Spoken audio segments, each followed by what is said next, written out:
Hello hello everyone. અને અત્યારે હું ઘરે છું અને મને બહુ જ શરદી થઈ ગઈ છે. આંખો બી લાલ લાલ થઈ ગઈ છે. અરે આ શિયાળામાં મારી શરદી નથી જતી, ખબર નહીં કેમ જતી જ નથી ને. દર 2 દિવસમાં આવી જાય છે. એટલી બધી ઠંડી છે ને કે દર 2 દિવસમાં પાછી આવી જાય છે શરદી. માથું બી દુખતું છે હવે તો. ગયા શિયાળામાં તો આટલી બધી શરદી નહીં થઈ હતી, પણ આ શિયાળામાં તો બાપ રે શરદી જવાનું નામ નથી લેતું. જાય છે આવે છે જાય છે. 2 દિવસ સારું, 2 દિવસ પાછું.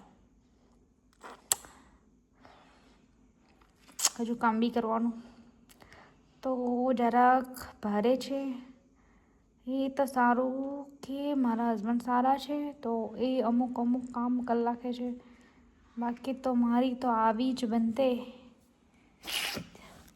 તો લાઈફમાં કંઈ સારું હોય કે નહીં સારું, તમારો હસબન્ડ યાની તમારા છે ને લાઈફ પાર્ટનર સારો હોવો જોઈએ, જે તમને સમજી શકે. તો ચલો બાય.